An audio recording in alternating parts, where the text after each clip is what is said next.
Amados, a paz do Senhor a todos. Estamos mais aqui numa escola dominical, dando continuidade ao nosso estudo da teologia sistemática, que é uma ordem de doutrinas e ensinamentos acerca da fé cristã.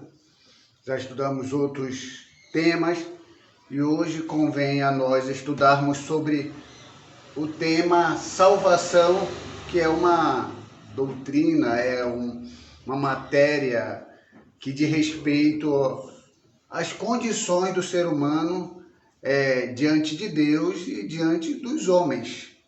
Então a salvação é importante ser estudada porque quando se passa do entendimento da salvação do pensamento simples, como era o pensamento dos primeiros cristãos no primeiro século, não havia necessidade de haver um estudo sobre a salvação, porque as pessoas entendiam exatamente do que se tratava.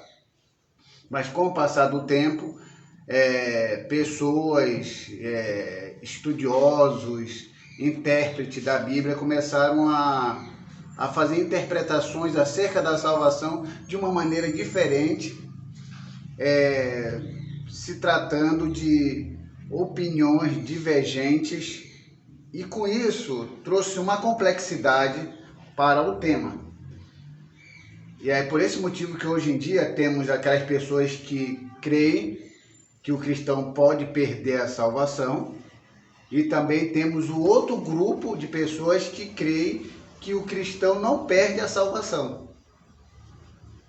Então, esses que creem que o cristão não perde a salvação são aqueles que dizem: uma vez salvo, salvo para sempre. Independente do que a pessoa faça, ela está determinada a ser salva. E já o outro grupo crê exatamente que dentro de uma vontade, que nós chamamos de livre-arbítrio, o ser humano pode tomar uma direção diferente daquela que Deus estabeleceu. E automaticamente, sendo diferente da vontade de Deus e diferente do que Deus estabeleceu, ele pode perder a salvação com essa decisão, com essa escolha. E aí as pessoas classificam os dois grupos. Os calvinistas, que dizem uma vez salvo, salvo para sempre, porque Calvino falava acerca desse assunto, elevando a soberania de Deus. E existe o outro grupo, os arminianos. Os arminianos dizem que sim, que a pessoa pode perder a salvação, se rejeitar, porque a salvação é oferecida, e a pessoa pode dizer sim ou não, usando o seu livre-arbítrio. Então, nós que cremos, ou pelo menos eu acredito que vocês creem que o cristão pode perder a salvação, é porque vocês creem que nós temos um livre-arbítrio. Já os calvinistas não levam isso muito em consideração, porque se o presbítero Edivânio já está determinado a ser salvo, independente do que acontecer, ele vai ser salvo. Por mais que eu esteja aqui ensinando, por mais que eu pregue, eu faça qualquer outra coisa dentro de um ambiente cristão, mas se eu já estou certo para me perder, por mais que eu fique aqui, cedo ou mais tarde eu vou sair, vou para o mundo e vou perder a salvação. Porque eu já estou predestinado à condenação. E aí a primeira questão é: vocês creem que Deus predestinou uns para salvação e outros para a vida eterna? Não, eu não creio não. Por quê? Que ele nos predestinou porque a gente tem o livre-arbítrio, né? Sim, esse os arminianos creem no livre-arbítrio. Escolher o que eu devo escolher na minha vida. Então essa é uma questão bem interessante. Porque há um ponto de tensão em relação à salvação? Porque há os extremos dos dois lados. Essa é a verdade. Os calvinistas dizem uma vez salvo, salvo para sempre, então eles preservam a soberania de Deus. preservar a soberania de Deus é dizer que Deus de antemão já sabe de todas as coisas e quem nos faz e quem nos concede a salvação é Deus. Então eles exaltam a soberania de Deus, de tal forma que quem salva é Deus. Seria uma crueldade, né? Determinar tal pessoa vai ser salva e a outra condenação, né? Então, sim, partindo por nesse caso aí, crueldade. Esse caso que você está falando é verdade pelo que pensa o arminiano, mas o calvinista tem resposta para isso. Então eles não veem como maldade, eles veem como a soberania de Deus estabelecendo o que ele já sabe de antemão. Aí já no nosso caso de dizer que o cristão pode perder a salvação, é porque nós cremos que o homem tem o poder de escolha. Aí dando a entender, segundo os calvinistas, dando a entender que nós estamos exaltando o homem ao ponto de o homem se salvar pelo simplesmente sim, ou simplesmente escolher, sem levar em consideração a soberania de Deus. Mas não é isso que nós pensamos. Ainda que eu tenha o poder de dizer, eu escolho Deus, eu escolho Jesus, mas isso não, eu não tenho em nenhum momento a intenção de dizer que eu sou melhor ou sou maior do que a soberania de Deus pelo esse poder que Deus me deu de escolha. Mas os calvinistas acham que sim. Eu acho, deixar um ponto aí, né? Eu acredito que o pastor já está falando aí, que nós tínhamos o direito do livre-arbítrio. Tem uma passagem no Antigo Testamento, né, muito conhecida, e bem clara, essa passagem, que fala quando Moisés ele subiu ao monte, né, para buscar a face do Senhor, ele demorou, mas quando ele desceu, o povo tinha escolhido outro lado, né, Então quando Moisés ele desceu, né, ele fez uma pergunta: quem quer estar do meu lado, passa para cá. E quem não quer estar do meu lado, passa para cá. Vamos fazer uma divisão. Quem quer servir a Deus e quem não quer servir a Deus. Vamos fazer isso. Vamos ver que vocês querem dar vida. Entendeu? Aí tiveram essa separação. Depois que se separaram, aí disse, pronto, esses daqui, eu acredito que Moisés deve ter falado, se fosse hoje, esses daqui é eleito, estão salvos. Agora vocês que estão do outro lado, dessa espada aí. Sim. Entendeu? Tem que ouvir. Isso aí fala a nosso favor, ali sendo respeitado a escolha das pessoas fazerem. Eu acredito que aquelas pessoas que foi descer da espada, amando de Deus, que ele fez aquilo porque ele tinha consultado com Deus. Sim. Então Deus já tinha falado com ele lá em cima. Então quando aqueles que estavam salvos, que estavam seguros, né? Esses que estavam do lado de Moisés estavam seguros, e os que estavam do outro lado não estavam mais seguros. Então Moisés falou bem assim, então desce a espada. Então quer dizer que aqueles que desceram a espada, eles perderam. Sim, perderam. A morada e eles tiveram a oportunidade de escolher. Então... Eles poderiam escolher o errado, Isso. Mas outros escolheram o certo. Acho assim que é muito interessante. É interessante. A pessoa que aceita Jesus Cristo, né? Aceita Jesus, morre e está salvo. Né? Como assim? Eu estou achando assim uma sugestão. Quando Jesus Cristo na cruz do Calvário, aqueles dois ladrões estavam do lado de Jesus, um reconheceu o amor dele e morreu. Aquele ladrão que morreu, ele não tomou ceia, nem foi batizar nas águas. Quer dizer, nada que nós estamos fazendo. Então, isso é salvar-se assim. Quer dizer, morreu Cristo Jesus. Aceitou Cristo Jesus, é salvo. Eu acho que esse é o único meio para ser salvo assim, dessa maneira, desse jeito. É possível a pessoa nunca ter servido a Deus, nunca quis nada com Deus, mas no momento da morte ele tem um estalo ali, porque o Espírito Santo está o tempo todo tentando convencer o homem do pecado. Porque hoje será domingo no paraíso, né? Sim. Então Jesus salvou aquele homem. Sim, com certeza. Ele não é da maneira do homem, como o estado do homem, não. A maneira que o homem se arrepende. Se arrependeu, no coração mesmo. É isso que nós cremos. Já os calvinistas não creem assim, não. Eles creem que se já está dentro dos padrões do plano de Deus para a salvação daquela pessoa, então eles creem que não foram criados, bem dizer, para salvação e outro para perdição. E eu estava vendo um livrinho lá em casa, há muitos anos que eu tenho ele, E ele fala umas coisas bem interessantes, porque não se dá para aceitar essa doutrina da predestinação, uns salvos, uns que foram criados para ser salvos, outros criados para se perder. E ele dá um argumento muito interessante. Ele fala que crer nisso anula a obra redentora de Cristo. E olha, o ser humano não pode responder de si mesmo ao apelo do Salvador. Então ele crê que se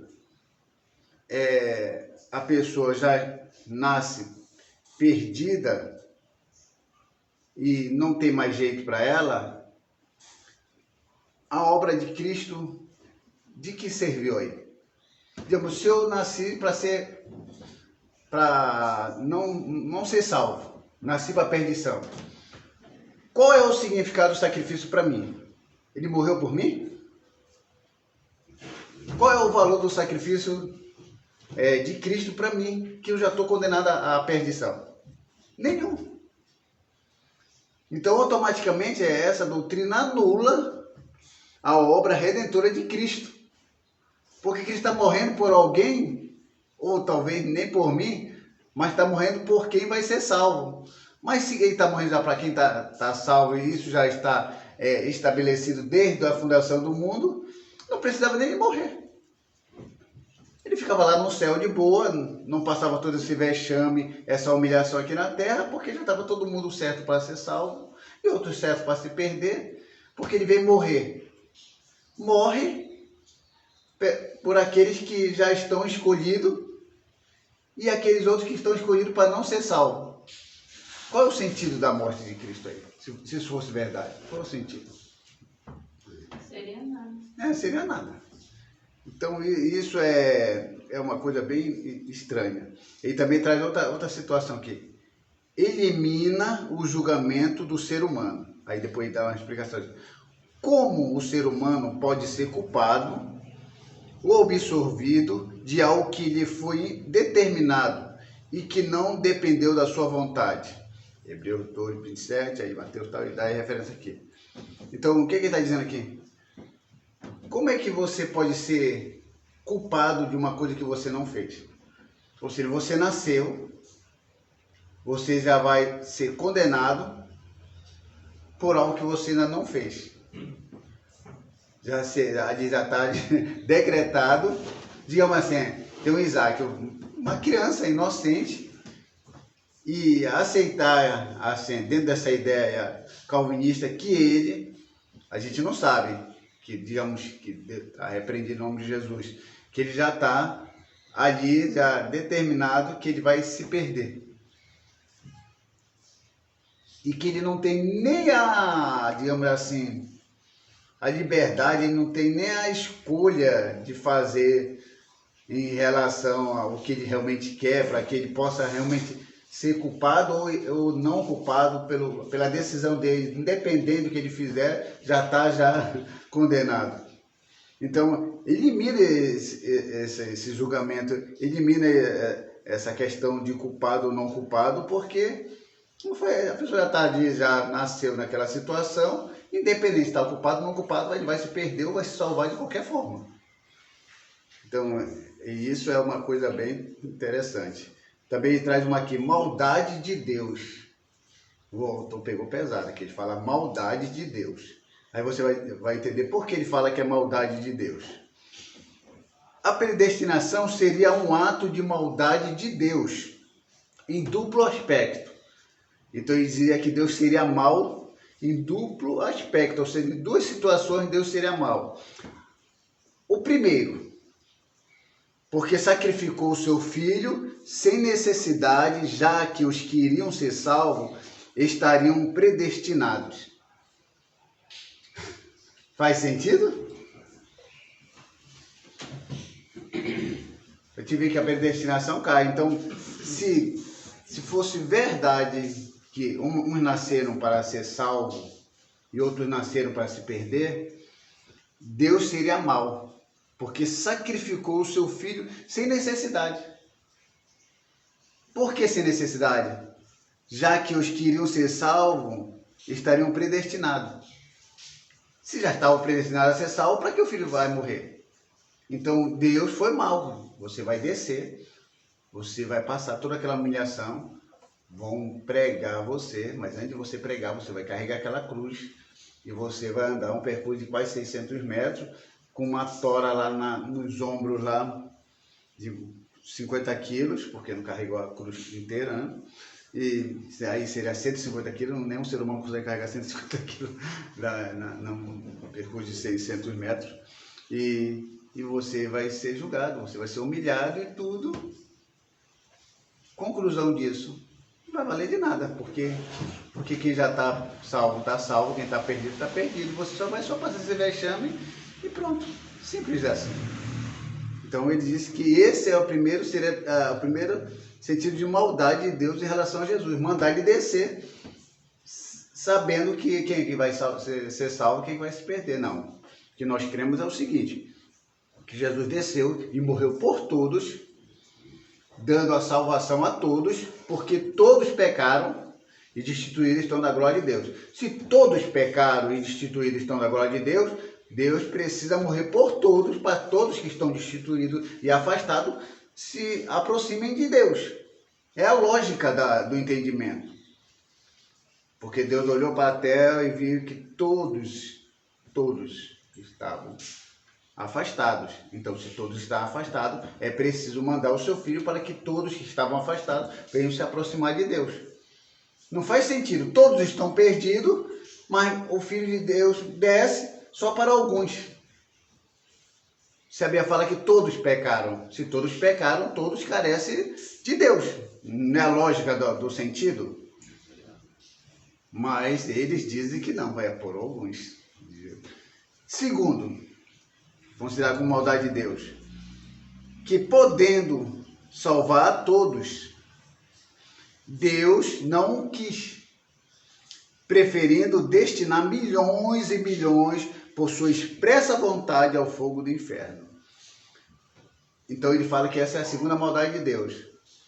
Porque se Jesus vem e morre, e a Bíblia diz que todos estavam destituídos da glória de Deus, todos estavam afastados, e essa salvação não é para todos, então ele coloca meio que a culpa nas costas de Deus, dizendo que Deus tem a capacidade de salvar a todos através do sacrifício, mas ele não quis, preferindo levar em consideração que já estavam, as pessoas que já estão escolhidas para ser salvas, e não aqueles que estão perdidos. Então ele dá a preferência de salvar aqueles que ele já predestinou desde o princípio e mandar milhões e milhões de pessoas para o inferno.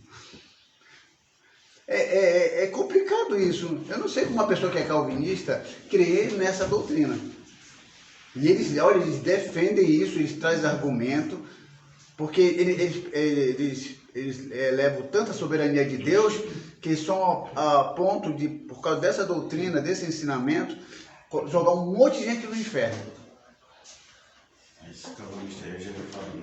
E não são fáceis. Eu estou falando aqui. A igreja mesmo tem uma igreja. Presbiteriana, batista, são pessoas estudadas, não é pessoas assim que não conhecem. Pessoas, se você conversar aqui, eu só estou falando.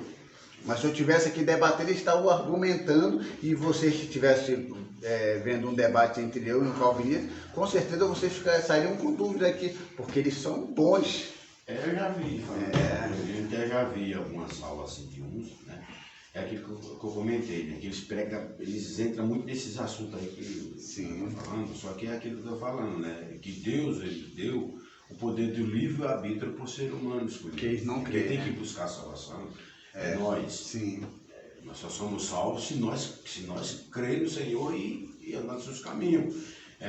Ele está falando aí, eu citei domingo passado, que quando Deus ele gera uma criança, o que ele faz? A criança ela nasce perfeita, em sabedoria que Deus criou aquela pessoa. Só que ele vai crescendo, né? Nós vamos criando, vamos educando, ele vai crescendo. Quando ele chega à sua fase adulta, ele tem uma escolha da vida dele. Ou ele vai partir para qualquer lado.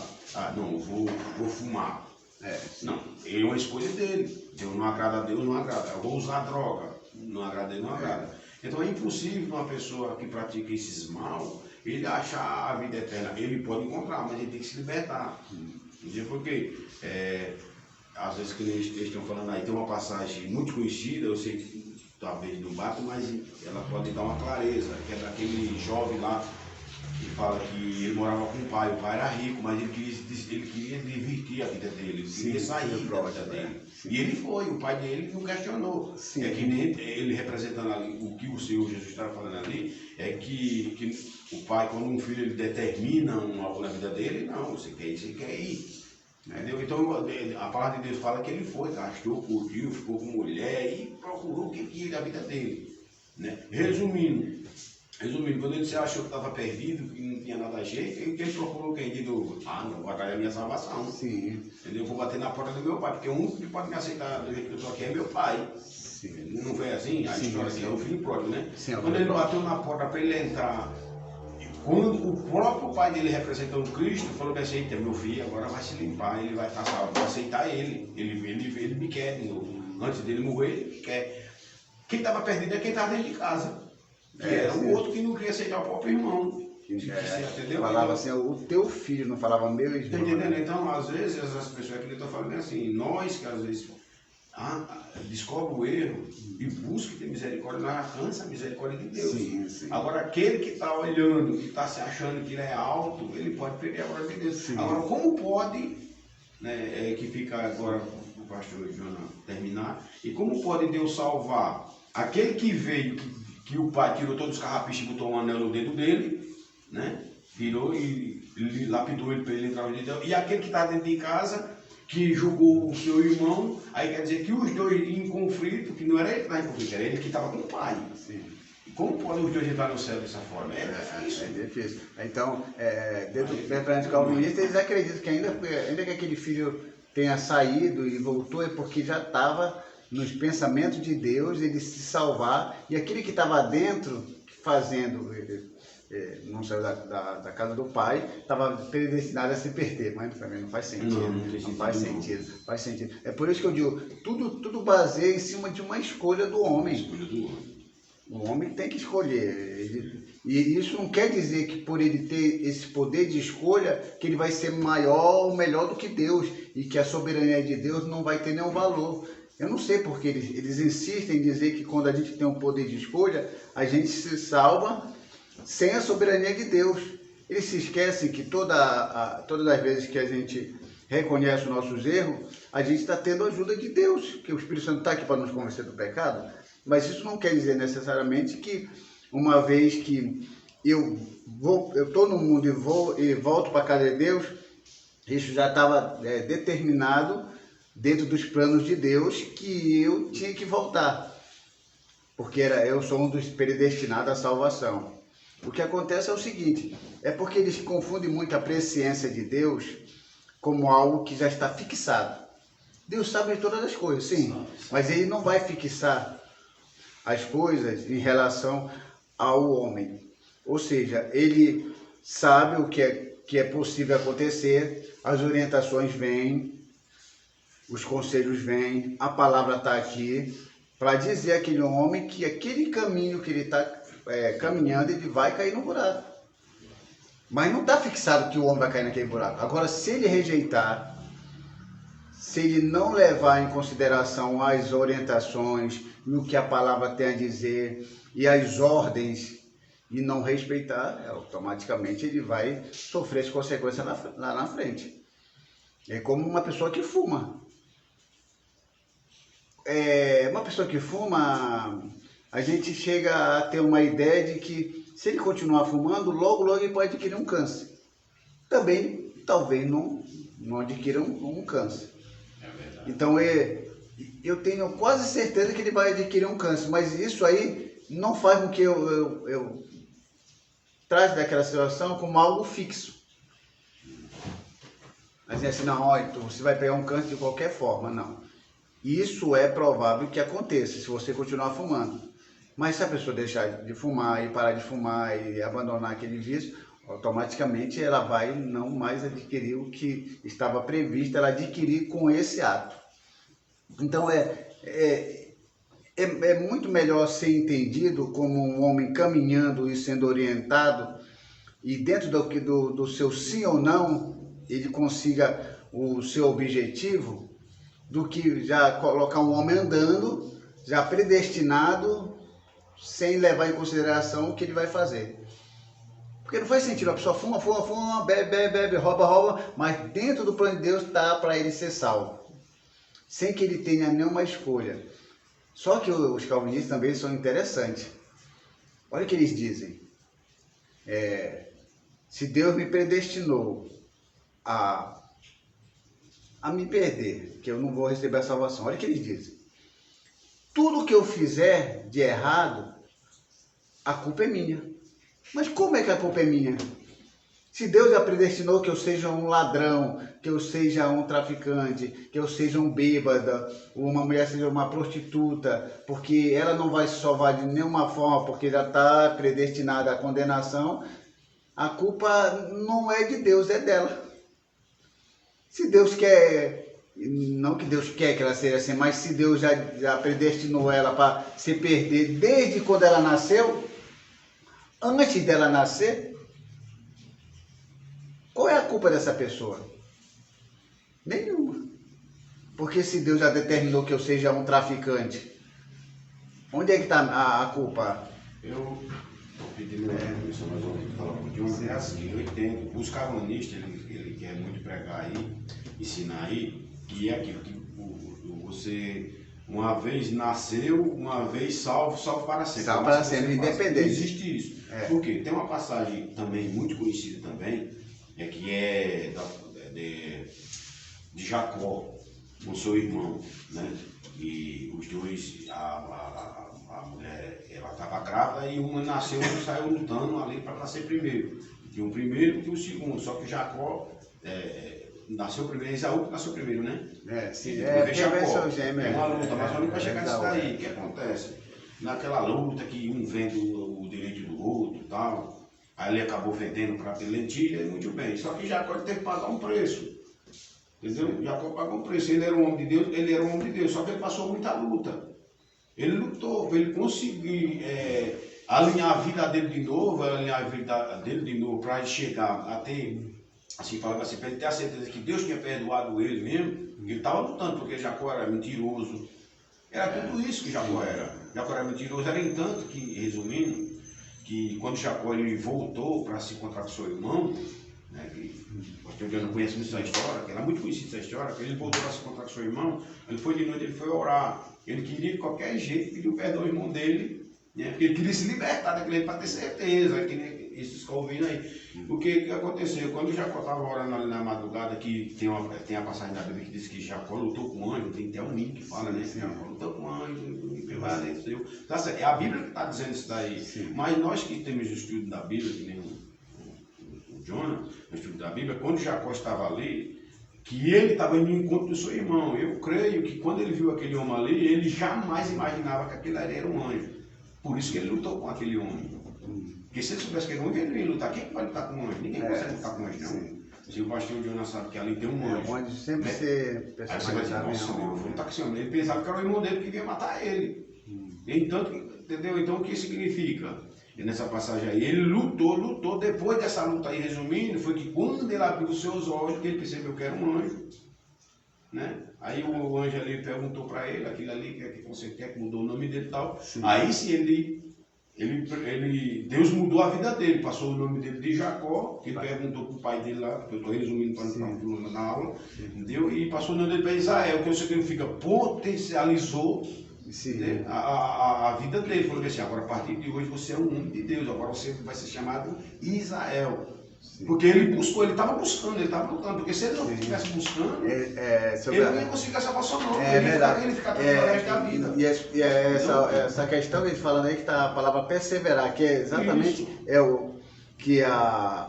quando a pessoa crê que uma pessoa é uma salva para sempre, invalida a palavra perseverança. Ele perseverou, lutando e conseguiu vencer. Então ele perseverou. Perseverou. Então Perdão, porque aí as pessoas, os calvinos podem pegar isso daí, porque quando Jacó estava indo para casa do seu Labão, no meio do caminho teve vários intervalos, teve visão desse cara, ele teve. Só que aí eles podem levar isso aí e falar assim, não, porque Deus ele estava fazendo isso. Não. Mas o Jacó aí, ele estava lutando. Tem que perseverar. Tem que perseverar. Senão não tem. Então quem crê na uma vez salvo, salvo para sempre, invalida a perseverança. Olha o que ele diz. Se uma vez salvo, a pessoa está salva para sempre, então o crente não tem mais nada a fazer.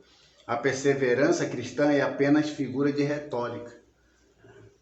Porque se eu estou salvo e salvo para sempre, eu vou perseverar em quê? Perseverar, eu não preciso fazer mais nada. Mais nada, eu não preciso perseverar em nada, não preciso me desviar de nada, não preciso fazer mais nada porque eu estou salvo. Aí eu acabo dizendo, não, porque ainda que você esteja salvo, você precisa perseverar sim. Mas para que perseverar se eu estou salvo? Sim, porque se você fizer alguma coisa errada, a culpa é tua. Não, mas por que a culpa é minha? Se eu já estou salvo, e a Bíblia diz que tem que perseverar, mas se eu já estou salvo e você fala que tem que perseverar, assim mesmo sendo escolhido, não faz sentido.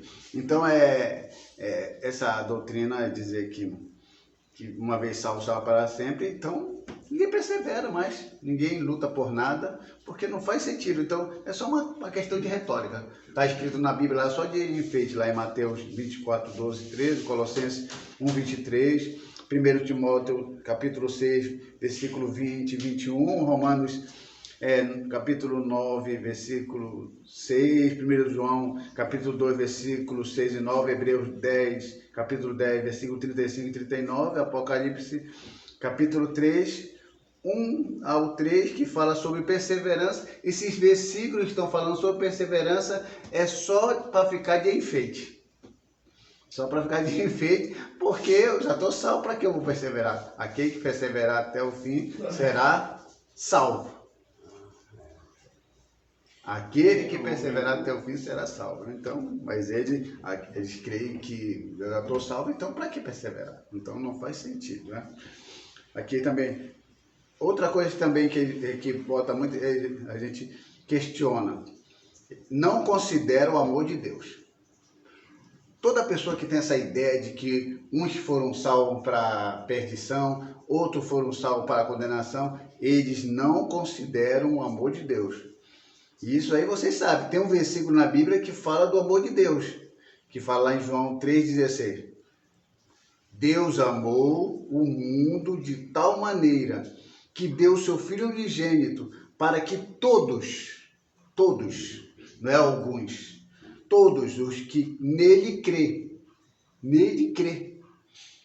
não pereçam, mas tenham a vida eterna. Então é para todos e os que crê.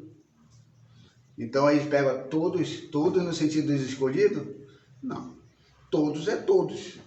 Porque o todos aqui, para o que crê, é exatamente o todos que estão destituídos da glória de Deus. É esse mesmo todos que pecaram, que esse amor de Deus é oferecido. Agora, eles têm a ideia de dizer que é para alguns, olha aqui. Outro texto que eles mostram aqui é 1 João 3,16. Interessante, nós lemos João 3,16, que fala sobre o amor de Deus. E também 1 João 3,16 diz o seguinte: não considera o amor de Jesus, que aí o autor está falando que eles não consideram o amor de Jesus. Nisto conhecemos o amor, em que Cristo deu a sua vida por nós, e devemos dar a nossa vida pelos irmãos. Então, da maneira como Cristo deu a sua vida, e Ele nos ensina a dar a nossa vida a nossos irmãos, e isso aqui é o amor de Deus por nós. E esse nós não é só os escolhidos. Esse nós é os que realmente creem e que recebem e aceitam o sacrifício de Cristo. Mas, infelizmente, eles querem resumir, eles querem classificar alguns e outros não à salvação. Agora imagina aqui o evangelista Edivânio pregando aqui a salvação, aqui num culto de domingo, essa igreja lotada. Você prega, vocês precisam aceitar Cristo, para que Cristo salve a vida de vocês e vocês abandonem a vida de pecado. Você não seria muito honesto fazendo uma pregação dessa se você fosse calvinista, porque você mesmo tem quase certeza que todos que estão ali, nem todos estão predestinados à salvação. E se todos vierem à frente e aceitarem Cristo? É uma mentira o que você está pregando? Ou você está sendo desonesto com aquelas pessoas, porque você pregou a salvação, pregou o evangelho para todos vieram, mas você, na sua doutrina, no seu ensinamento, você crê que nem todos ali que aceitaram vão receber a salvação. Não como uma questão de escolha depois, que muitos podem aceitar ali, uns permaneceram, outros não. Mas isso é uma questão de escolha deles. Mas só que dentro do teu conceito, não, poxa vida, todos aceitaram aqui, tinha 50 pessoas e todas as 50 pessoas vieram aqui, mas segundo a doutrina que eu creio, na predestinação, só 50 vai ser salva e outras 50 vão ser perdidas, porque já está isso desde de muito tempo, Deus já determinou isso aí e não tem como mudar isso aí, não tem como mudar isso. E para completar, e esses que estão condenados, eles não estão condenados porque Deus condenou no sentido da palavra. E toda a ação desses condenados que eles fazem de errado aí fora, a culpa é deles, não de Deus. Mas quem condenou eles não foi eles, foi Deus, antes deles nascerem. É complicado isso, né? Você está no mundo, você bebe, você fuma. Entrega para Ivone. E você está condenado a isso, mas isso é uma coisa muito, muito estranha, né? Você está ali bebendo, fumando, mas a culpa é sua. É interessante. Deus te condena antes de tu nascer. Antes de existir, tu já está condenado. E quando tu nasce, tu já está condenado. Tu nasce, aí tu vai beber, fumar e a culpa ainda é tua.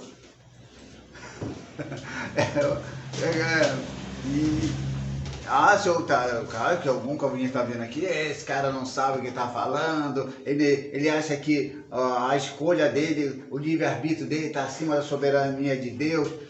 Vamos deixar claro, a nossa escolha não está acima da soberania de Deus. Deus sabe de todas as coisas, mas Deus também não é esse Deus cruel que vocês pensam que ele já determinou, já deixou tudo escrito, que as pessoas vão, independente de que ela venha para a igreja, fique 30 anos aqui e está condenado. Não, isso é uma escolha de vocês e é isso que vocês querem entender, cada um segue o caminho. Vamos ver naquele último dia, e eu creio, não sei se vocês creem, eu creio que o homem pode perder a salvação. Pode perder a salvação. Deus é o responsável pela salvação do homem? Sim. Mas Deus deu esse poder ao homem. O que é que tem de mais? Deus não é o soberano, é o criador de todas as coisas? Sim. Mas se ele quis dar ao homem esse poder de escolha, quem sou eu para questionar Deus? Eu digo, um livre-arbítrio para nós é uma coisa muito boa. Só que ela é uma coisa, esse poder do livre-arbítrio que Deus deu para a gente, ela significa que ela é muito bom e você tem o poder de uma escolha na sua vida, só que ela pode te beneficiar com uma coisa boa que você quer e também pode te levar para o caminho mal também, porque a escolha é sua. Você que decide o que você quer da sua vida. É verdade. Então, ele falou aqui, dispensa a graça de Deus. Quem crê nesse do convênio, dispensa a graça de Deus. Por que ele fala isso? O pecador necessita da graça de Deus, nós necessitamos da graça de Deus, sem o qual nada pode se fazer. A graça de Deus tem que vir. Sem a graça de Deus, ninguém pode ser salvo, é verdade. Entretanto, pode resistir a ela. Pode ou não pode resistir a ela? Pode, porque a graça de Deus é oferecida. Você pode dizer sim, e você pode dizer não. Quando você diz não, você está resistindo, porque Deus está oferecendo a graça. Você está resistindo, você não quer. E o comunista acha que não, que a gente não tem poder de resistir. Mas ele diz que a gente não tem poder. Aí a doutrina da predestinação dispensa essa graça, porque eles não creem muito nessa graça. Uma vez que o pecador está irremediavelmente condenado. Se for um predestinado à salvação, também a graça de Deus não terá sentido na sua vida. Se ela aconteceu, foi apenas um decreto que o elegeu, sem que tenha tomado dele conhecimento. Então é uma coisa bem estranha, porque eles acreditam que a pessoa é irresistível. Quando Deus quer te salvar, ele vai te salvar e pronto, acabou-se. Não, sem levar em consideração que você pode fazer essa escolha. E também aqui, desmente a doutrina da queda. Essa daqui é complicada. Não teve todo o caso da queda de Adão e Eva? Olha o que acontece aqui. Se a predestinação é um decreto anterior à criação, como alguns predestinistas afirmam, então a queda não existiu de direito. Foi apenas um fato ilustrativo. Se a predestinação se deu após a queda, conforme outros afirmam, aí a queda não tem importância alguma na história da salvação. Então ele pega o antes da queda e o após a queda. Ele fala que se a queda, se essa predestinação é antes da queda, tudo que aconteceu a Adão e Eva ali não é verdade. Porque todos nós sabemos que o pecado entrou no mundo através da queda de Adão e Eva, que aí o pecado passou todas as nações. Aí as pessoas passaram, aquele que pratica o pecado, que não pratica, e aquele que se converte ou não se converte, foi tudo partindo de Adão e Eva.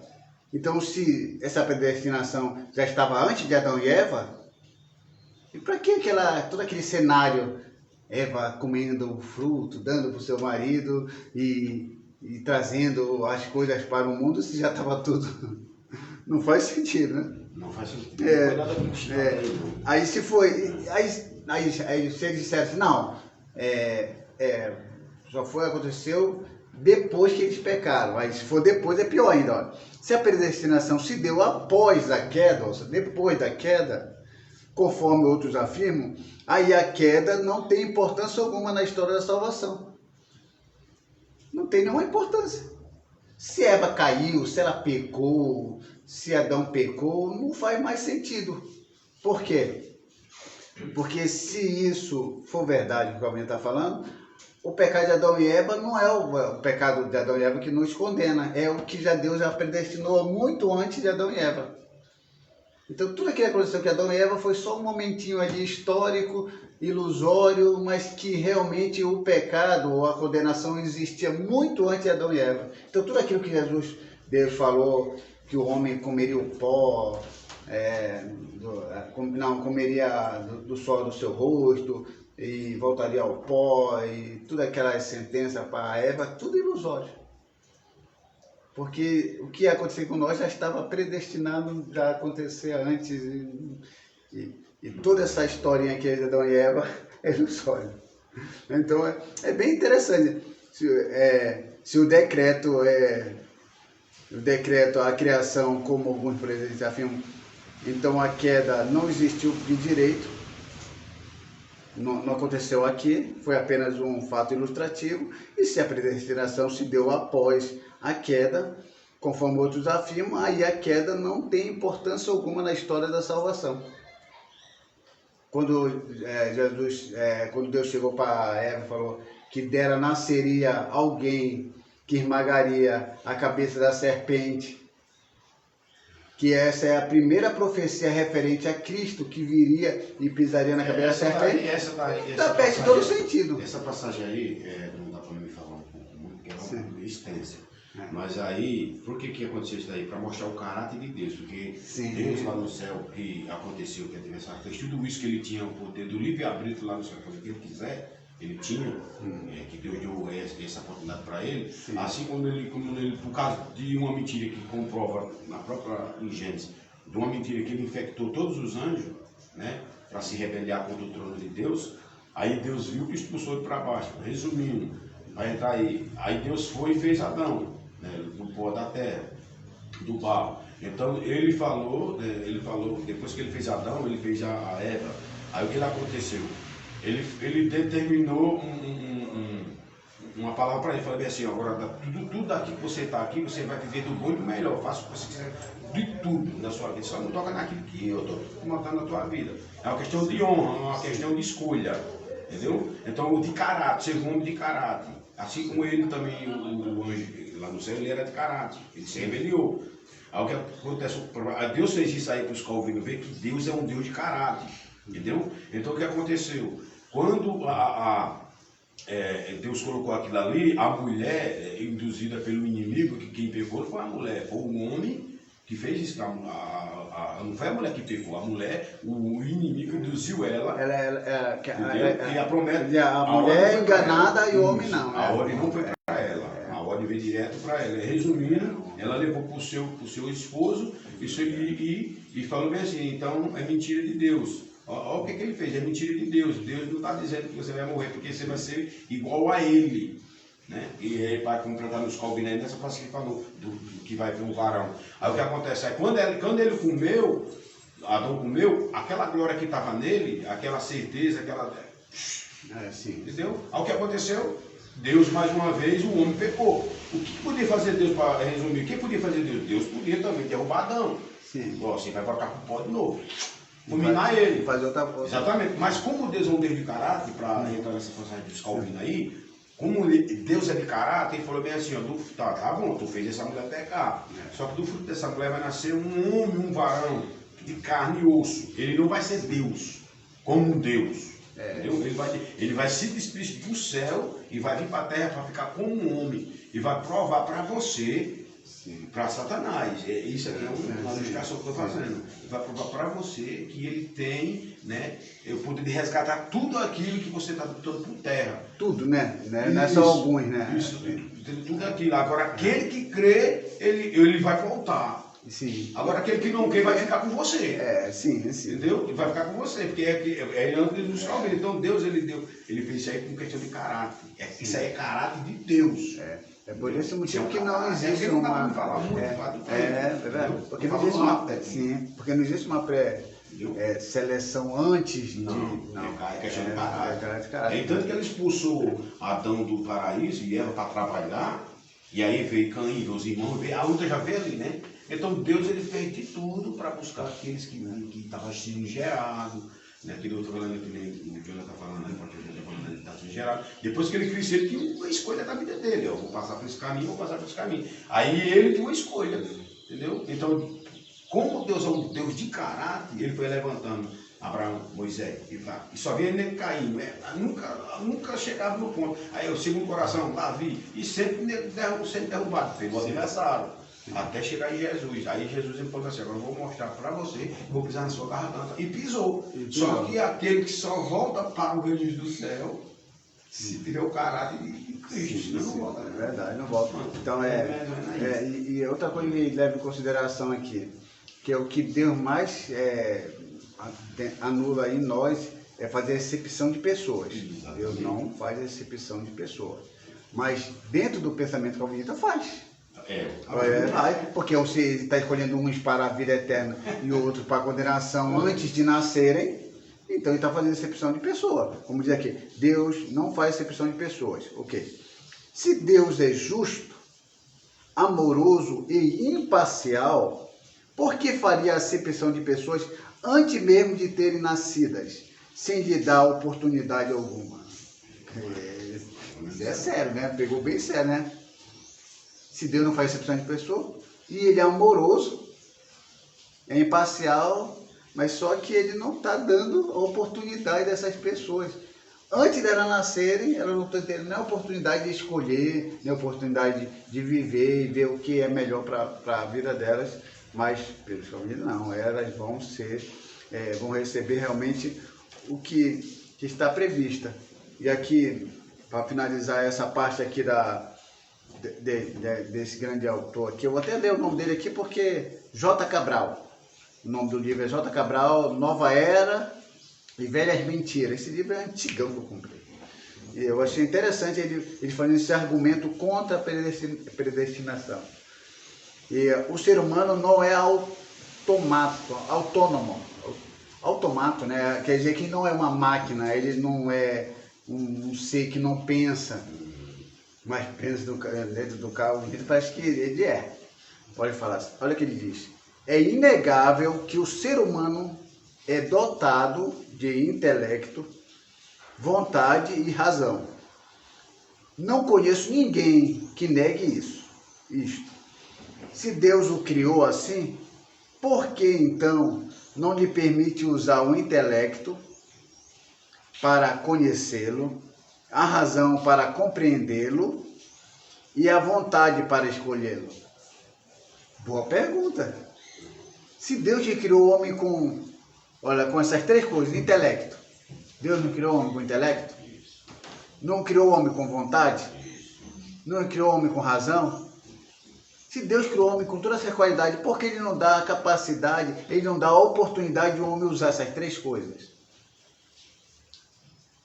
Aqui que eu vejo assim que os calvinistas creem também, os calvinistas creem que Deus criou o homem com intelecto, com vontade e com razão. Só que eles anulam isso na vida do homem, algo que Deus havia criado, porque o homem com intelecto, ele tem a capacidade de quê? De conhecer a Deus. O homem com a razão, ele tem a capacidade de compreender a Deus. E ele com a vontade, ele tem a capacidade para escolher a Deus. Com essas três qualidades, Deus não está levando em consideração e está condenando o homem a si mesmo. Só aceita essa ideia quem realmente já está muito lá para o outro lado dos... Por causa que é assim, né? O que eu vejo aí, eu fico aqui, né, meditando espiritualmente, né, em Cristo aqui. Tudo isso que ele está falando aí, como se diz assim, tudo isso aí, por trás disso daí, existe um inimigo. Sim, o inimigo... Por mais que nós tenhamos essa clareza, mas o inimigo, ele fica aqui querendo tirar nossas dúvidas, querendo tirar nosso... Entendeu? Tirar do foco. Talvez ele fala, tudo que você está falando aí, ele nunca está usando o nome de inimigo, que pode estar tirando tua paz, tirando tua alegria, tirando seu foco, tirando seu caminho. Então, esse, ele nunca fala, ele só fala de Deus. Sim, é interessante. Isso daí, eu já estudei um pouco sobre os calvinistas há muito tempo. Ele só fala de Deus, Deus. Tipo, ali, ele quer ser salvo de qualquer maneira. Que quando Deus salva, você está salvo. Mas para isso aí, Jesus, é que eu estou falando do poder do livre-arbítrio, eu quero falar, que por isso que Jesus ele veio para mostrar o caráter dele. Ele como um Deus lá no céu, que ele queria tomar o trono dele, que ele, o pastor Dona pregou essa semana passada aí, ele queria ser acima de Deus, entendeu? Então Deus, para mostrar o caráter dele, ele teve que vir de lá, vir para a terra e se associar no meio da sociedade, e mostrar para o adversário que só entra no reino do céu, que quem tem caráter. É impossível a pessoa não ter caráter e voltar para a sua casa. E nós estamos aqui no caminho de casa. Todos nós aqui estamos no caminho de casa. Né? É igual, eu vou colocar um parágrafo aqui, porque está aqui, o pastor conhece e o John conhece também. Né? Eu não sei se você já assistiu aquele desenho do Caverna do Dragão. Já. Assistiu, né? Todas. Eu não vou entrar em detalhe dele, não. Eu não vou entrar em detalhe dele. Mas é mais ou menos isso daí. Então, os calvinos, eles... quem tem uma mente aberta, ele consegue entender. Eu já passei por esse livro aí. Tentando sair daquele o próprio inimigo do lado dele, entendeu? Dando todas as brechas, mostrando todo. Agora tu consegue. Quando eles. O mestre dos magos. Entendeu? Então, mais ou menos aí. Eles estão querendo voltar para casa. Ele dá a pista, mas nunca chega. Eles têm o poder do livre-arbítrio ali. Eles querem voltar. Só que, como eles não conseguem? Porque não tem ninguém para ajudar ele. E quem está ajudando ele? O próprio que está com ele. E que não é do bem. Que não é do bem. Então, mais ou menos, é nos calvinos aí para entender, entendeu? Então, aí ele só está falando que Deus tem que salvar. Que se, por exemplo, se eu nascer, ou eu nasço salvo, ou eu nasço condenado. Não, é mentira. Por isso que eu acredito assim. Sim, não, está correto. Eu aprendo melhor. Porque assim, se eu nascer uma criança, se nascer uma criança, ela é sem pecado. entendeu? Ela só tem o pecado da mama. Sim, Ela tem o pecado da mama, que é o pecado, próprio lá no Cristo, que fala sobre isso daí. Agora, quando ele começa a abrir os seus olhos, aí tem uma escolha, papai.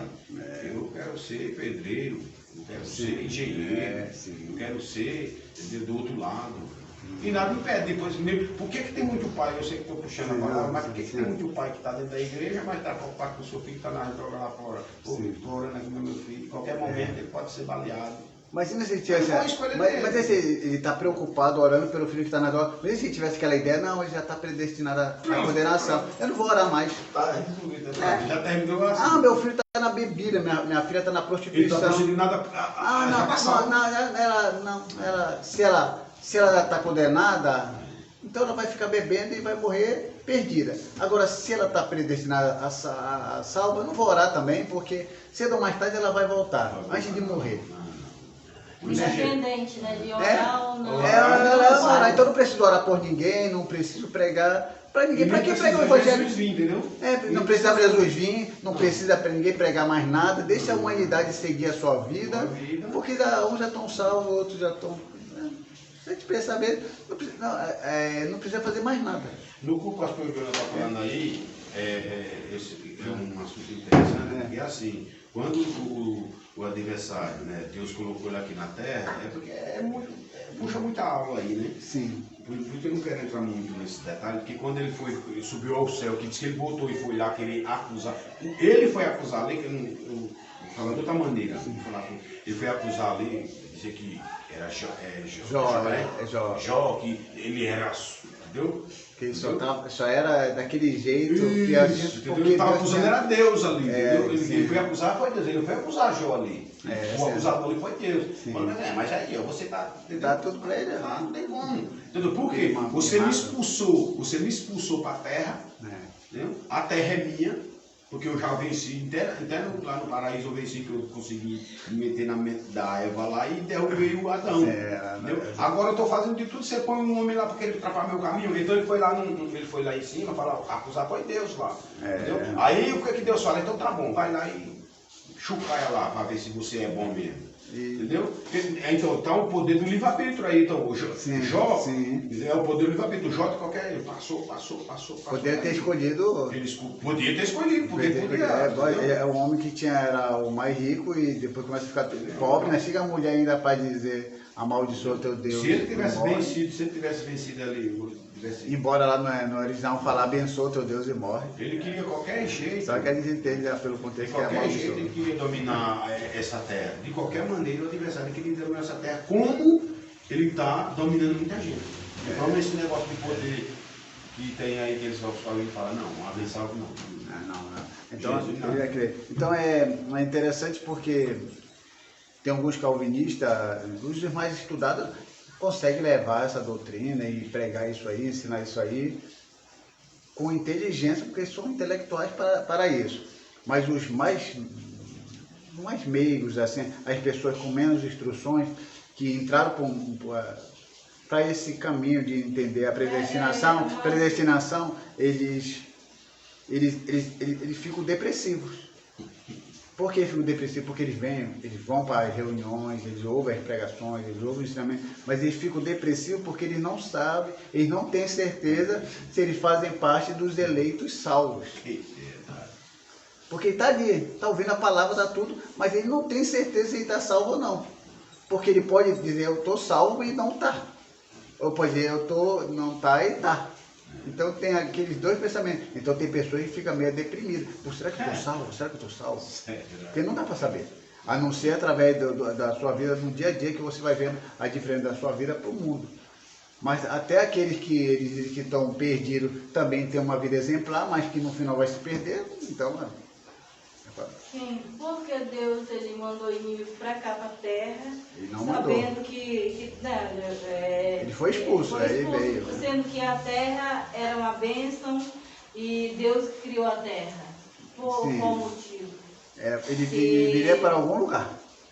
Ele tinha que ir para algum lugar. Sendo que Deus criou essa terra. Deus. Fala sobre a criação da terra, a gente tem que entender.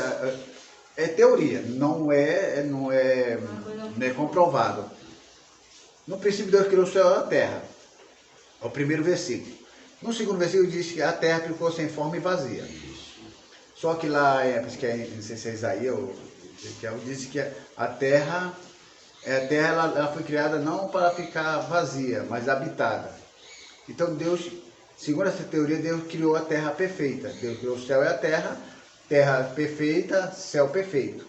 Só que quem cai na terra, deixa a terra sem forma e vazia, mas o céu continua perfeito. Então o que a gente entende é o seguinte, né, nessa teoria, que quem causou toda essa catástrofe na terra foi Lúcifer. Agora a pergunta é, por que Deus permitiu que ele viesse para cá e não viesse para um outro planeta? A Bíblia não responde.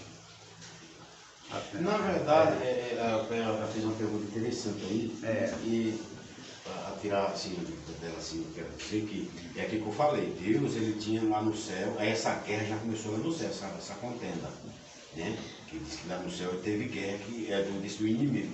Então o que Deus fez? Expulsou ele do céu, né? Nas trevas, né? Caiu como um raio, a Bíblia diz, né? Por isso que eu vou falar da maneira para não mais clara, Deus expulsou ele como um raio.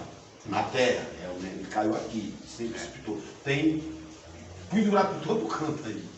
Nos ares, todo canto tem espírito ruim. O que acontece? Quando Deus ele fez o homem, ele fez o homem, é por causa que ele fez o homem para, vamos dizer assim, para adorar a Deus. Né? Ele fez o homem adorar a Deus, o mesmo poder, para não entender. O mesmo poder que Deus colocou na mão de Lúcifer, né, que na Bíblia não tem esse nome de Lúcifer, né? A pessoa fala de Lúcifer, mas não existe esse nome. É só no latim. É só em latim. Então, o mesmo poder, certo, que Deus deu na mão de Lúcifer, de tomar de todas as pedras, tocar tudo, ele deu para Adão também. Ele entregou na mão de Adão esse poder. Né? Ele falou, Adão, o meu poder está na tua mão, você tem o poder de fazer o que você quiser, colocar nos bichos, e deu. E Adão tinha. A sua roupa, quando fala que era nunca, as pessoas falam, é uma roupa reluzente, é uma roupa de brilho, de glória. Era revestido. O que acontece? Só que Deus, ele mesmo poder que ele deu, ele falou, tá vendo aquilo ali? Não coma. Para que você honre o nome, para ver se o amor dele estava acima de tudo. Se o amor dele estava acima de alguma coisa. Aí quando a Eva andando pelo palácio, que nem a Davi estava andando, ele viu uma coisa, entendeu? O adversário sempre chama atenção. Ela foi lá e comeu o fruto, que a adversário na mente dela, ela não pecou. Ela podia comer, ela não pecou, só que quando ela levou para o seu companheiro. Aí ele falou bem assim, não, mas a serpente falou assim que essa fruta aqui, que Deus falou que você vai morrer. Não, ele falou que é mentira, batendo com a ideia lá do céu, é mentira. Aí ele falou que se nós comermos, nós vamos abrir nossos olhos, vai ser poderoso igual a Deus, vai ser igualzinho, vai ver o bem e o mal. Aí despertou dele, então me dá para cá. Então quer dizer que assim, o poder, o que ele viu de Deus, ele comeu. Aí quando ele comeu, ele despertou, abriu um encanto, abriu vamos dizer, aquele mundo mágico que estava nele, ele quebrou o encanto. Aí ele falou, aí por isso que aquela roupa que disse que estava nele, que era a glória, que eles eram no mesmo. Pronto, é por isso que o adversário veio para cá. Porque se Deus expulsou ele aqui para a terra, era para ele dominar. Ele dominar a terra dele. Como Deus fez o homem, para vencer ele mesmo. Deus, que nem o perdão do doutor mais tempo aí, Deus fez o homem para mostrar para o adversário que o caráter dele é mais do que ele pensa. Ele não precisava ser Deus lá no céu, ele precisava ser o homem na terra para mostrar o caráter dele. Tanto ele tem caráter como no céu, ele tem caráter na terra. É o único que venceu, foi ele. E nós temos o poder do livre-arbítrio nessa história. Duas ideologias, né? É isso. Assim, Deus com o inimigo no céu e ele conseguiu manipular a mente dos anjos. E os dois homens que não tinham muita conhecimento de Deus. E colocando o inimigo lá dentro para tentar uma mulher e um homem que não tinha tanto quanto os anjos. Essa é uma boa. É uma boa. A questão já começa. A minha mente vem assim, sabe bem? Assim, a questão dela é assim, a possibilidade. Deus é responsável pelo bem? Sim, Deus criou o bem. Deus criou o mal? Não, Deus não cria o mal. Deus cria a possibilidade para o mal. Porque se Deus só tivesse criado só o bem, sem a possibilidade para o mal, nós seríamos robôs e não teríamos a oportunidade de dizer sim ou não para que a coisa certa ou errada. Então Deus cria a possibilidade para o mal, para que a gente possa nos fazer entender que nós não somos robôs e não somos controlados por Deus. E os anjos são robôs? Não, eles também têm um livre-arbítrio, foram criados com livre-arbítrio, mas com a possibilidade para o mal. Porque senão eles seriam robôs também. Se Deus criasse só os anjos só para fazer o bem e sem possibilidade para o mal, Deus não seria bom. Então Deus é tão bom que Ele cria o bem e cria também a possibilidade para a pessoa escolher ficar fazendo o bem ou não fazendo o bem. Isso é uma possibilidade. Isso é interessante. Agora, a pergunta da Lênia é interessante porque ele é expulso lá do céu, digamos. Ele poderia ir para outro lugar. Ela quer saber por que ele veio para a terra. E Adão e Eva não haviam sido criados ainda. Não haviam sido criados. Por que veio para a terra? Essa é uma interrogação que talvez quem está ouvindo aqui possa responder com propriedade. Porque depois de, vou chamar Lúcifer ter sido expulso do céu com a sua terça parte de anjo, não foram para outro planeta, não foram para outro lugar, mas foram exatamente para cá. Por quê? Aí a gente vai deixar isso entreaberto. Mas ainda diga assim, eu sei que tem esse parado aí. Porque Adão e Eva foram criados depois, né? Então eles nem sabiam que... Adão e Eva nem sabiam. Eu estava aqui sabendo que a Eva e Adão, esses dois, poderiam ser tentados, né? Como poderiam ser tentados. E, né? Com os anjos que já tinham a possibilidade. Agora, na questão que você está colocando aqui, ele sabendo que já tinha feito lá no céu, porque ele permitiu que também Adão ia passar por essa experiência, era necessário para que o homem e a mulher tivessem a possibilidade de dizer não ao errado. Então, aí é fácil. Agora, saber por que Deus mandou para cá, se Adão e Eva, isso aí é uma interrogação. Agora, por que Deus permitiu Adão e Eva estando aqui, sabendo que o diabo seria capaz de fazer o que fez? Só que Deus, ele queria um homem que tivesse a possibilidade de errar e também tinha a possibilidade de não errar. Agora, imagina se Deus não manda Lúcifer e o homem nunca tivesse a possibilidade de pecar, de errar. Então Deus não seria tão bom como disse. Então eles seriam robôs. Então Deus dá a oportunidade, Deus resumindo, eu vou falar um pouco aqui, interessante, né? Resumindo para esse porquê, eu vou tirar esse porquê agora. Por quê? Porque é assim, lá no céu, sabe dizer assim, quando os anjos, não existe essa palavra mentira no céu, só a prova maior do caso quando chegou no Jardim do Éden. Aí Deus está mentindo, aí sim, aí comprovou que isso aconteceu no céu. Resumindo esse negócio que a Diola está falando aí do porquê, né? Do porquê, porque assim, quando o anjo ele infectou os outros, que não existia mentira no céu, não existia, era tudo perfeito. Assim como o Jardim do Éden. O Lúcifer, que é usado no nome, ele infectou os anjos, vamos se rebeliar contra Deus, porque tal. E acredito que Deus está querendo ser, vamos se exaltar, para nós tomar o trono. Entendeu? E Deus vendo isso daí, o que é que Deus falou? Expulsou o Satanás da terra. Se Deus tiver, por que Deus, ele naquele momento que ele se rebeliou contra, vamos supor, para não entender, o Satanás está dentro de Deus aqui, ó, do Senhor, está diante. Aí se Deus pegasse, quando ele se rebeliou contra Deus, e Deus naquele os anjos que estão atrás dele aqui, estão tudo infectados já, tudo já com a mente perturbada, que deve tomar o trono. E Deus tivesse mandado um raio ali, e tivesse fulminado o Lúcifer assim, ó, fum! Aí o que os outros iam pensar? Eita, Deus está falando a verdade mesmo. Entendeu? Deus está falando a verdade mesmo, ele estava querendo ser, entendeu? Aí por isso que ele não fulminou Lúcifer. Ele expulsou Lúcifer e os anjos que se rebeliou contra ele. Aí entra o caráter de Deus, porque não dá para me explicar, porque é longa essa passagem. Aí onde ele expulsou ele na terra, e Deus fez o homem do pó da terra, levantou, e o mesmo poder que eu falei para vocês, Deus entregou na mão de Adão. para mostrar o caráter, para mostrar para os outros anjos que estavam infectados o caráter de Deus, que Deus é verdadeiro. Deus não tem um pensamento perturbado nenhum deles, entendeu?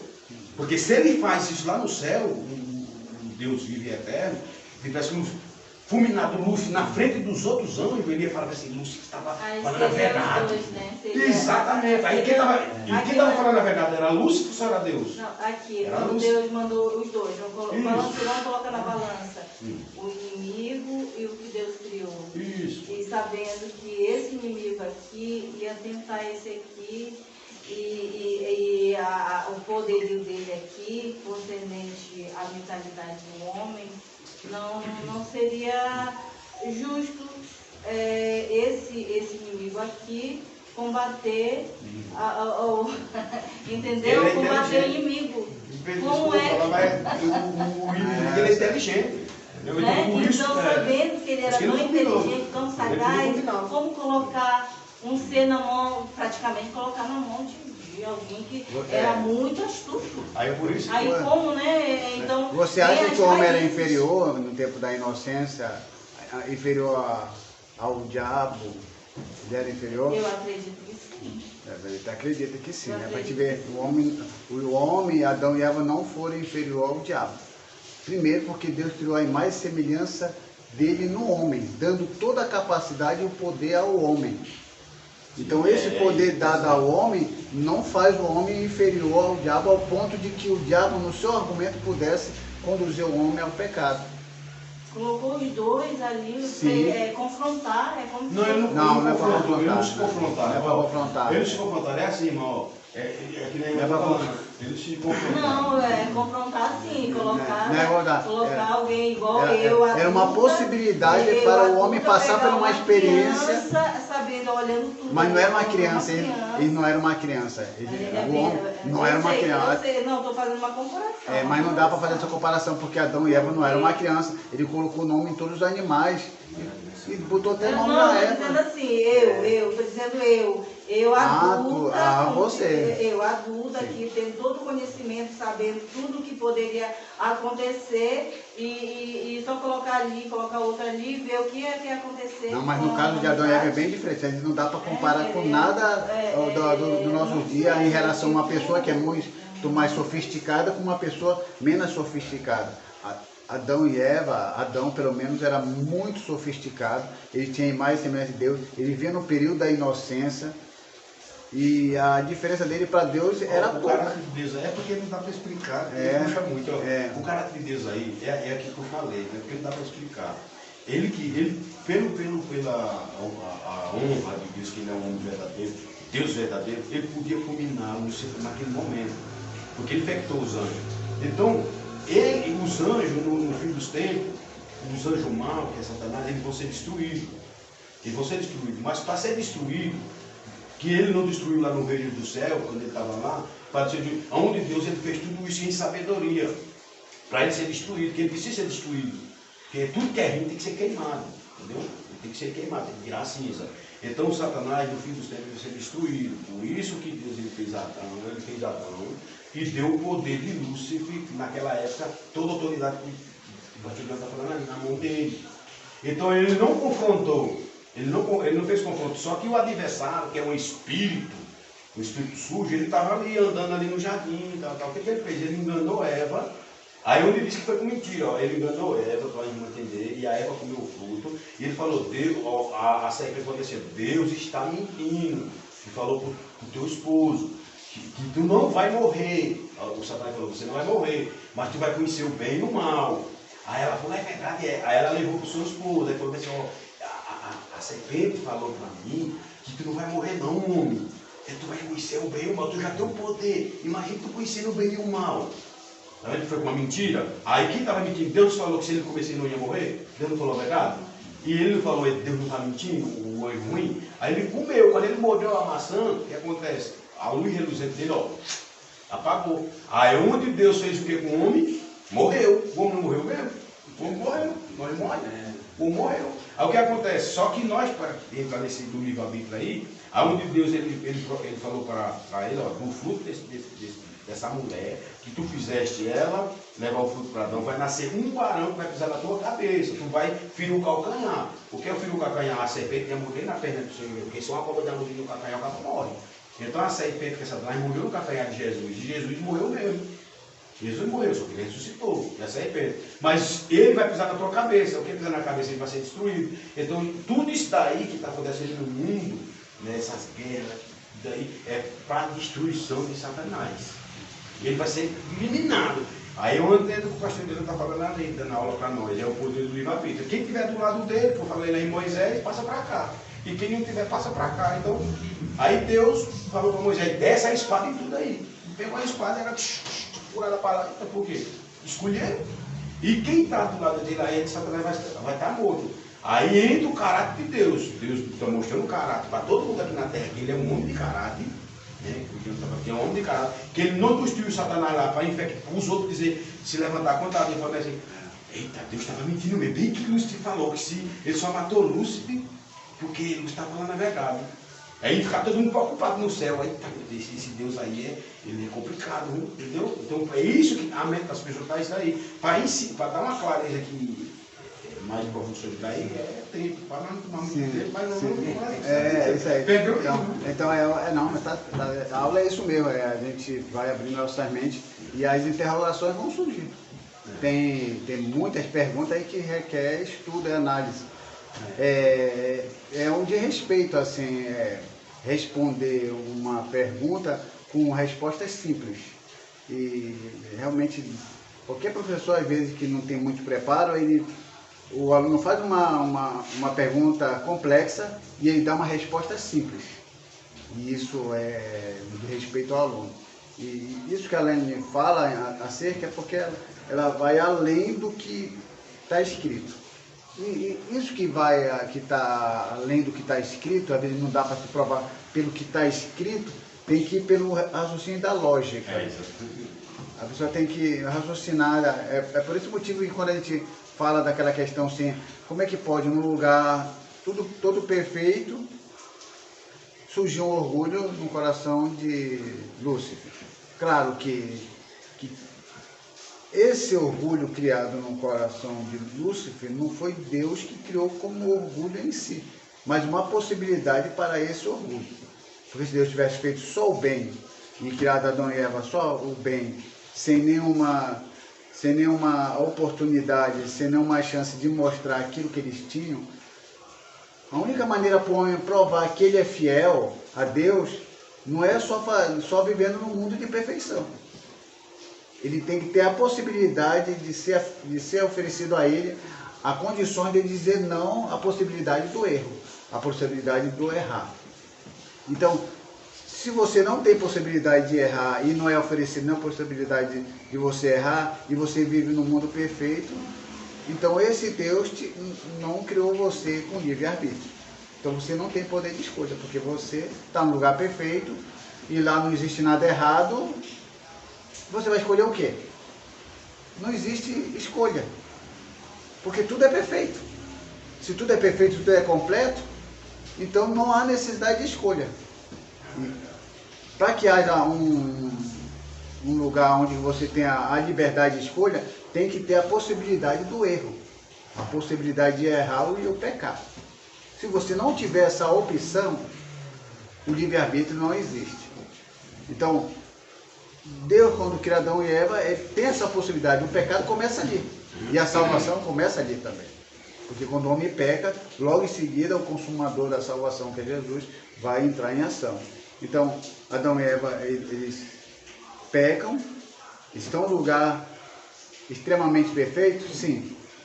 Mas Deus dá condições para eles escolherem se manter nesse lugar perfeito, nesse ambiente perfeito, nessa mentalidade perfeita, mas para isso eles tinham que ter pelo menos a possibilidade de aceitar e querer ficar nesse ambiente espiritual ou então ir para o outro lado. E se ela não aceitasse, não aceitasse, ela ficaria sempre sendo tentada?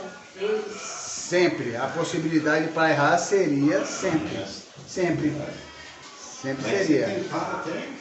Agora, quem crê no que a escatologia vai falar, acreditamos que tudo isso vai cessar um dia.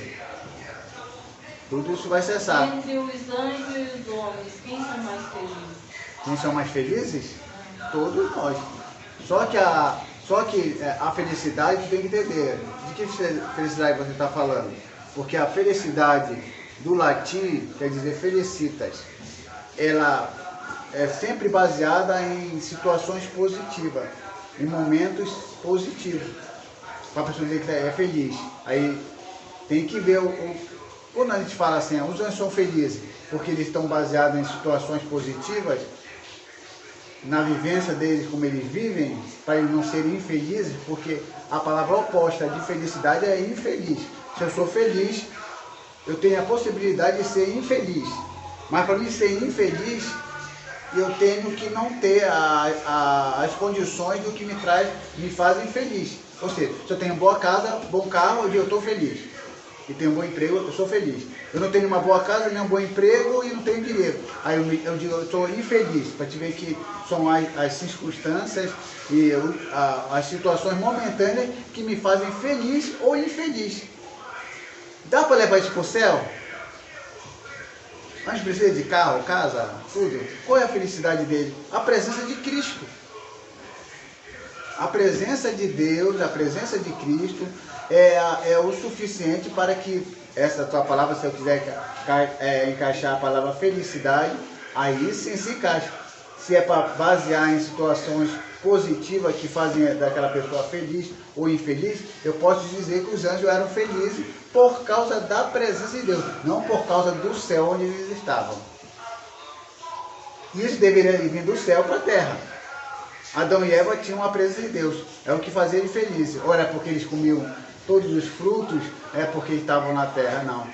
O que mais incomodou Adão e Eva foi quando eles se afastaram de Deus e a primeira coisa que eles fizeram se esconderam.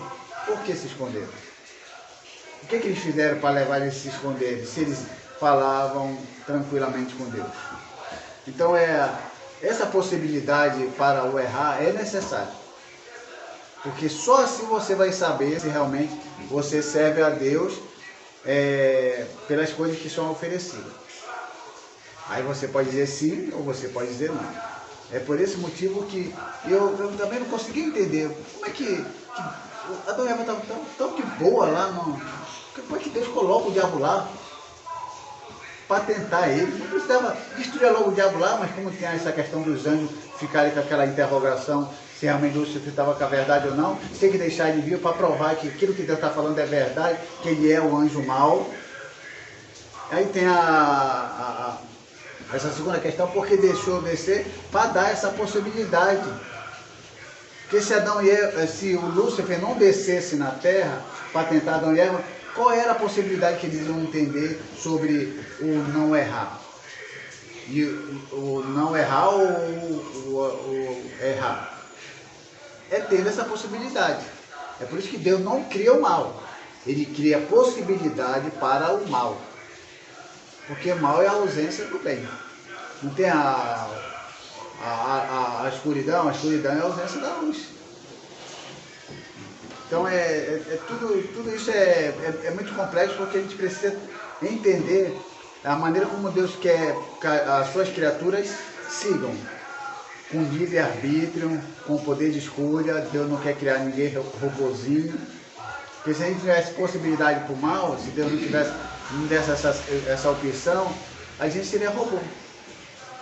Quem controlaria nós era Deus. E nosso livre-arbítrio não seria real. Então nós vamos já passamos aqui uns bons minutos, né? Acabando 10h30.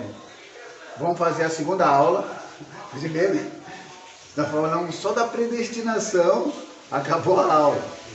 Mas foi muito interessante, muito boa, porque fez a gente pensar. E a gente vai criar a segunda parte, porque acho que Deus vai criar uma segunda parte, né? Porque é um assunto bem extenso. Então falar sobre a salvação não é uma coisa, não é meia hora, uma hora que dá para fechar o assunto. E nem fecha com quantas horas forem necessárias. Então vai ter a segunda parte, no próximo domingo a gente vai continuar com a segunda parte, falando sobre a salvação.